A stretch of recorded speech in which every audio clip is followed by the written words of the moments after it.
Mega breaking নতুন pay scale ২০২৬ final স্টেজে সর্বনিম্ন বেতন ২৮,০০০ টাকা ৮০% পেনশন নিশ্চিত প্রশাসনে ঐতিহাসিক পরিবর্তনের সূচনা।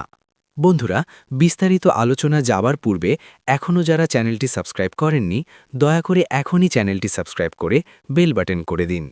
দেশের সরকারি চাকরিজীবীদের জন্য এক ঐতিহাসিক অধ্যায়ের সূচনা হতে যাচ্ছে। দীর্ঘদিনের দাবি, একাধিক উচ্চ পর্যায়ের বৈঠক, আর্থিক বিশ্লেষণ এবং প্রশাসনিক পর্যালোচনার পর অবশেষে নতুন পে স্কেল বাস্তবায়নের প্রক্রিয়া চূড়ান্ত পর্যায়ে পৌঁছেছে।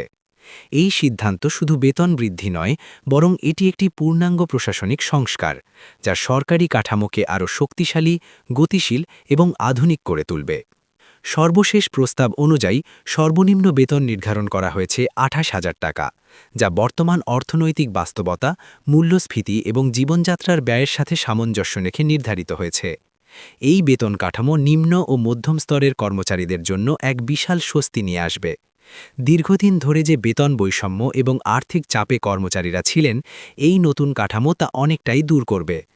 একই সাথে এটি কর্মক্ষেত্রে নতুন উদ্দীপনা এবং কর্মক্ষমতা বাড়াতে গুরুত্বপূর্ণ ভূমিকা রাখবে।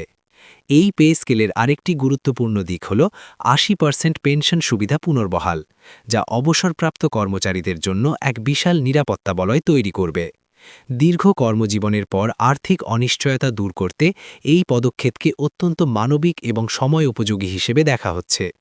নতুন পেনশন ব্যবস্থায় স্বচ্ছতা, দ্রুততা এবং সহজ প্রক্রিয়া নিশ্চিত করার জন্য বিশেষ দিক নির্দেশনা দেওয়া হয়েছে, যাতে কোনো অবসরপ্রাপ্ত কর্মচারী তার প্রাপ্য সুবিধা পেতে বিলম্ব বা জটিলতার সম্মুখীন না হন। এই বিশাল আর্থিক পরিকল্পনাকে বাস্তবায়নের জন্য সরকার ইতোমধ্যেই একটি সুপরিকল্পিত বাজেট কাঠামো প্রস্তুত করেছে। নির্দিষ্ট তহবিল আলাদা করে রাখা হচ্ছে, যাতে এই পে স্কেল বাস্তবায়নের ফলে রাষ্ট্রের কোষাগারের ওপর অতিরিক্ত চাপ না পড়ে। ধাপে ধাপে বাস্তবায়নের মাধ্যমে অর্থনৈতিক স্থিতিশীলতা বজায় রেখে পুরো প্রক্রিয়াটি সম্পন্ন করা হবে। সংশ্লিষ্ট মন্ত্রণালয় এবং বিভাগগুলি সমন্বিতভাবে কাজ শুরু করেছে, যা দ্রুত বাস্তবায়নের ইঙ্গিত দিচ্ছে। এই নতুন বেতন কাঠামোর আওতায় দেশের প্রায় সকল স্তরের সরকারি কর্মকর্তা এবং কর্মচারীরা অন্তর্ভুক্ত হবেন। তৃণমূল পর্যায়ের কর্মচারী থেকে শুরু করে উচ্চপদস্থ প্রশাসনিক কর্মকর্তারা সবাই এই সুবিধা পাবেন। এর ফলে পুরো প্রশাসনিক ব্যবস্থায় একটি ভারসাম্য তৈরি হবে এবং কর্মচারীদের মধ্যে বৈষম্য কমে আসবে। বিশেষভাবে উল্লেখযোগ্য হল শিক্ষকদের এই নতুন পে স্কেলের আওতায় অন্তর্ভুক্ত করা হয়েছে।